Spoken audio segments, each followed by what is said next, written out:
Okay, welcome to my channel. This is a video on my channel, okay? YouTuber. All right, so I thought I would get on and talk about living with type 1 diabetes, because I do that a lot on the internet. I've had type 1 diabetes for 17 years. Yeah, I was diagnosed when I was 10 years old. Today we're gonna talk about things like my diagnosis story, what my current diabetes situation is, what devices I have and medications I use, and some other stuff as well.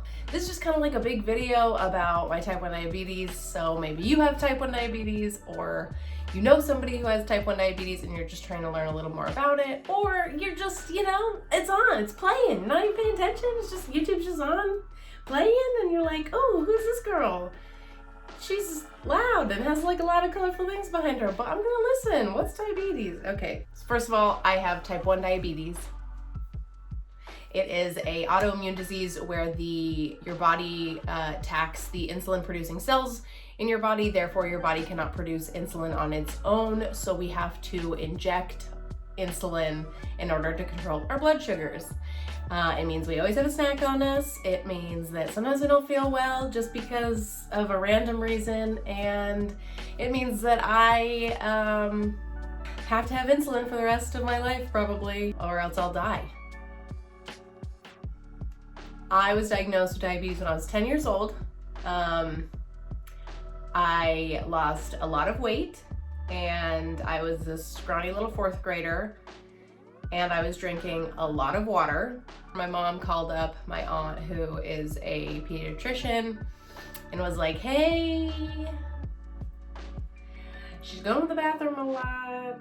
And my aunt was like, you need to take her into the doctor right now. So we did, went to the doctor, checked my blood sugar, went directly to the hospital. My numbers were, I think in the 600s, but I wasn't in diabetic ketoacidosis, and they were able to stick me with some insulin and get me going. I was in the hospital for 4 days while they taught my parents how to calculate my carbohydrates and inject insulin and calculate my ratios and when to give insulin and what's a low blood sugar and what's a high blood sugar and what. They stuck insulin in a bunch of oranges to practice shots, and it was weird, and I got a bear that you could inject, but I think I actually did inject it with insulin and not the saline solution, and it started to smell really bad, which is a weird concept to think about, if you don't have diabetes, it's just like like the people manufacturing the bear. What do they think, Like, oh good, we're producing a children's bear where they can inject it with a needle. Oh, one of the things in the hospital, back in the, early 2000s, KFC had popcorn chicken, and that was one of my favorite foods, and the only question I asked the doctor after being diagnosed with a chronic illness that I'm gonna live with for the rest of my life was, can I still eat my popcorn chicken? And he was like, yeah, you just have to inject yourself with a needle to do so. And I was like, great, that was the answer I wanted, thanks. Back to watching Double Teamed on Disney Channel in my children's hospital bedroom. So 17 years later, here I am. That was my diagnosis story. What's next on my agenda? My blog. cupofoj.com is my website where I offer a fresh take on living with diabetes, because as a diabetic, what do I drink when I have low blood sugar? A cup of OJ. I have since I was 10, so that's my blog.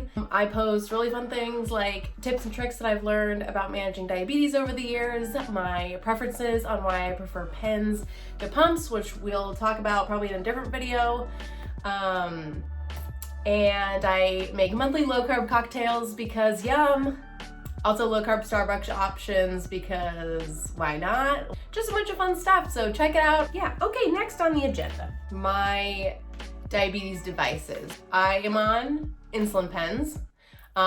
For those of you who are unaware of diabetes, I don't know if you'd still be watching this video, but in case you are here with me now, there's a few ways that you can inject insulin into your body. You can either have just basic syringes and insulin vials, which a lot of people start off with. I think that's what I started off with for a few years. There's insulin pens, which look like this. So it has like a little vial, and then you attach your needle to it. And then there's pumps, which are little devices connected to your body with a tube. Some of them are tubeless, which is cool. My devices, I am on insulin pens. I prefer insulin pens. I have, I'm pretty proud of my blood sugar control with insulin pens. I'll link the blog post down below, but I have a full post on why I prefer insulin pens to pumps. It has a little bit to do with just my personal lifestyle. I am a very active person. I'm a very particular person with my devices. I don't necessarily want something attached to my body all of the time. We'll get into my CGM next, but that's kind of all I want. And yeah, I find that I enjoy controlling my blood sugar with insulin pens, and that's what works for me, so love it. I've been on insulin. I only had a year and a half with a pump in high school and have been on insulin pens ever since, and I love them. So I take humalog as my short acting. It's humalog 200, so it's a little more potent. So rather than taking 12 units of insulin, I would take 6, which cuts down on how much insulin I use and helps with scar tissue and things like that. For my long-acting insulin, I use tresiba. I really like tresiba. I find that I use less tresiba than I would Levemir. I like the way that tresiba works. I take it once a day. My full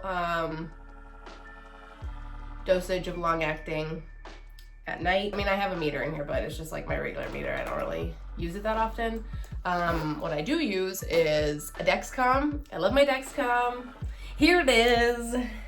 Boop. Dexcom is my CGM, my continuous glucose monitor. I change this every 10 days. It lets me know what my blood sugar is every 5 to 10 minutes, and it automatically is Bluetooth technologied. It gets sent to my Apple Watch and my phone, and so it's automatically, I don't have to beep it, I don't have to do anything. It automatically goes to my phone and my watch all the time. It's so handy. I love them. Skin Grip, these are the patches that I use. They come in a bunch of different colors. I love Skin Grip. I love the material that they have. They are one of the only patches that works for me. My glucagon, I have the nasal glucagon one, the baqsimi. I have not tried it yet, but I have it. It's just a lot easier and a lot easier to explain to someone in case you need your glucagon. I haven't had to use them yet, but I think it's really cool. It's a nasal one. Thanks for listening to me talk about my type 1 diabetes and the medications I put inside my body. This has been fun. I hope you found it informational. Follow me on Instagram at Ariana Frere. Check out my blog at cupofoj.com. Make sure to subscribe. I hope you like this video. Please give it a thumbs up and comment below if you're also type 1 diabetic. Bye!